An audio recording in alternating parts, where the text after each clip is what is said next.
सीएपीएफएसी 2022 का जो आपका रिजल्ट आया, तो उसमें से कुछ जो वैकेंसी के लिए जिनका भी डाउट था कि देखो ओरिजिनली सब नोटिफिकेशन निकला था तो 253 वैकेंसी था। फिर आरटीआई जब डाला गया था एमएचए में, तो एमएचए ने बोला था 233 है। इनफैक्ट बाद के एक आरटीआई जो थे उसमें से यूपीएससी ने 253 ही बोला था, लेकिन ऑब्वियसली आपका फाइनल जो रिजल्ट आया है उसमें ये क्लियर हो चुका है कि जो वैकेंसी है टोटल 233 है। अब 233 जब वैकेंसी है और टोटल रिजल्ट आपके आए हैं 204 आए हैं। 204 रिजल्ट जब आए हैं तो यानी कि 29 जो है वैकेंसी अभी रिमेनिंग है। अब इसमें से कुछ कैंडिडेट का डाउट ये है कि किस कैटेगरी में कितने वैकेंसीज अप्रॉक्स, अभी हम एग्जैक्ट नहीं कर सकते हैं। उस चीज को हम समझाने की कोशिश कर रहे हैं कि जो रिमेनिंग वैकेंसी है डिफरेंट ग्रुप का, उसके पहले आपको ये देखना पड़ेगा। ये जो आप शेड्यूल देख रहे हो, इसमें से देखो जो टोटल वैकेंसी है, तो जो जनरल कैटेगरी के टोटल वैकेंसी आपके 93 थे, ईडब्ल्यूएस के 20 हैं, ओबीसी के 58 हैं, और जो एससी के हैं 38 हैं, और एसटी के हैं 24 हैं। और ये वैकेंसी जो है 233 होता है।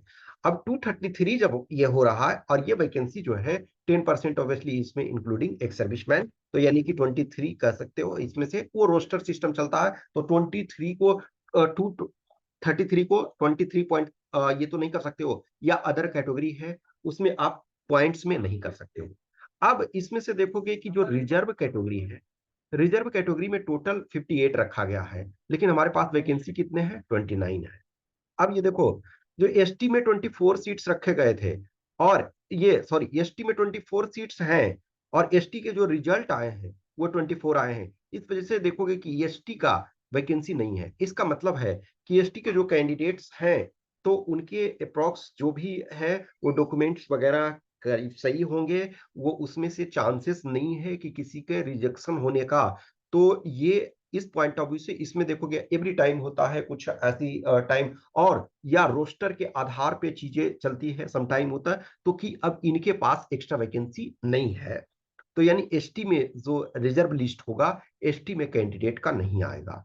अब एससी में 2 है, लेकिन एससी में देखो 38 सीट्स है, और 38 का तो रिजल्ट ये दे चुके हैं, including 2 ex serviceman. May be एक सर्विसमैन या कुछ और कैंडिडेट के रिजल्ट में या डॉक्यूमेंट में कुछ प्रॉब्लम्स हो सकते हैं, इस वजह से इसमें से रखा गया है कि मे बी हो सकता है एससी में एक रिजल्ट हो सकता है दो हो सकता है, या हो सकता है एक भी ना हो। ओबीसी और ईडब्ल्यूएस, अब देखो ईडब्ल्यूएस में जो है वो 20 वैकेंसी थे, और 20 इनके रिजल्ट दे दिए गए हैं। दैट्स मीन उस आधार पे देखो तो एक सर्विसमैन के भी सीट्स नहीं है। लेकिन ये इस वजह से रखा गया कि कुछ जो एक सर्विसमैन है, एक सॉरी कुछ जो ईडब्ल्यूएस कैंडिडेट है, वो जनरल कैटेगरी में भी वो सेलेक्टेड है। तो उसमें से हो सकता है कुछ कैंडिडेट का जो एक सर्विसमैन वाले से वो शिफ्ट कर दिया जाए जनरल कैटेगरी में। तो जब एक serviceman sorry really sorry EWS को जनरल कैटेगरी में शिफ्ट किया जा सकता है। तो जब कुछ ईडब्ल्यूएस कैंडिडेट्स को जनरल कैटेगरी में शिफ्ट किया जाएगा, तो ईडब्ल्यूएस के सीट खाली रहेंगे। तो डिपेंडिंग ऑन वो सिचुएशन के आधार पे 6 रखा गया है। अब ओबीसी में सेम सिचुएशन कि बहुत सारे, अब ये देखो जनरल कैटेगरी का सीट्स कितने हैं, 93 हैं, कैंडिडेट्स कितने हैं, 64। अब उस आधार पे देखो तो आपके 29 सीट्स तो एक ये आपके जनरल कैटेगरी में ही आते हैं। तो और 29 इसमें रखा गया, तो क्या 29 सारे जनरल कैटेगरी के कैंडिडेट्स का रिजल्ट आ जाएगा, नो, ऐसा नहीं होगा। क्योंकि बहुत सारे ओबीसी जो है वो जनरल कैटेगरी में शामिल हैं, ईडब्ल्यूएस वाले भी हैं जनरल कैटेगरी में शामिल हैं, कुछ एससी वाले भी हैं जनरल कैटेगरी में शामिल हैं।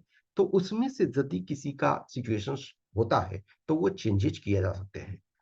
तो जो सबसे ज्यादा पॉसिबिलिटी है अभी, जैसे बहुत सारे कैंडिडेट्स आप लोग कट ऑफ आ गया है, कट ऑफ आया, लेकिन अभी हमारे पास मार्क्स नहीं आया कि इंडिविजुअल कैंडिडेट्स को क्या मार्क्स मिला। तो जब आपके मार्क्स आ जाएंगे तब आप कह सकते हो कि जनरली देखना अपने अपने अब ग्रुप में जो इसमें से खास करके सीट्स जो है मेजोरिटी, ये मैं समझता हूं कि जनरल कैटेगरी का 29 टोटल सीट्स है, तो अप्रॉक्स 16 के आसपास, 16 के करीब करीब आपको जनरल, एग्जैक्ट नहीं अभी कह सकते हैं, तो 16 के आसपास जनरल कैटेगरी में आएंगे। और करीब करीब मान के चलो कि 9 या 9 के आसपास या 9 to 10 जो है वो आपके ओबीसी में रहेंगे। और ईडब्ल्यूएस में भी 2 to 3 सीट्स और 1 सीट हो सकता है ये एससी का हो। तो इस टाइप के सिचुएशंस आपके होंगे। अब जो भी कैंडिडेट, सपोज करो कि 16 ये सीट्स हैं, तो मान के चलना नॉर्मल में कि 3 कैंडिडेट जो, सॉरी 3 मार्क्स जो जनरल कैटेगरी का कट ऑफ जो है वो 345 है। तो 345 जब है तो आपके 342 या 341, जिनका मतलब 342 वाले मोस्ट प्रोबेबली उनको सीट्स मिल जाएंगे। ओबीसी का 344 है, तो इसमें से 341 के आसपास तक जिनके हैं तो उनका पॉसिबिलिटी है ये हो जाने का। और चूंकि जिसमें जितने कम सीट्स हैं उस आधार पे उसमें ईडब्ल्यूएस में भी मान के चलो कि डिपेंडिंग ऑन कितने सीट्स होते हैं उस आधार पे ये होंगे।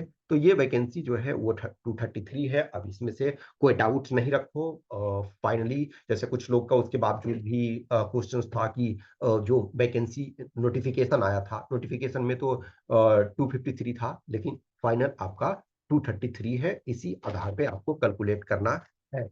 एवरी टाइम जनरली देखोगे, जनरली जनरली मैं कह रहा हूं कि डबल जो होते हैं वो रिजर्व लिस्ट में रखे जाते हैं। कि कुछ कैंडिडेट का सपोज करो कि अभी एक तो 29 बाकी हैं, हो सकता है इसमें से किसी कैंडिडेट का कैंसिल कर दिया जाए रिजल्ट। एवरी टाइम होता है, 1 या 2 कैंडिडेट ऐसे होते हैं कि उनके कैंसिल कर दिए जाते हैं। उस टाइप का सिचुएशन यदि बनता है तो उसके आधार पे होगा। ठीक है, तो जिनका भी मार्क्स आएगा उसके बाद आप बात करोगे कुछ कैंडिडेट्स का। ऑब्वियसली जब आपका रिजल्ट नहीं आता है तो आप बहुत टेंशन में आते हो, और ऑब्वियसली है कि आपने अपना एफर्ट लगाया, आपने आप एनर्जी लगाई है। तो बी होपफुल कि जिनका 3 मार्क्स के आसपास में लिस्ट में है। अब एसटी कैंडिडेट वाले तो वो इसमें से कोई वैकेंसी नहीं है तो उसमें से आप छोड़ दो। एसटी में जो है वो एक में भी पॉसिबिलिटी है कि 1 मिल सकता है आपको, और पॉसिबिलिटी है कि 2 भी मिल सकता है।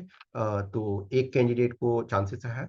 बाकी ओबीसी और जनरल वाले में सबसे अधिक चांस है। Okay, thank you.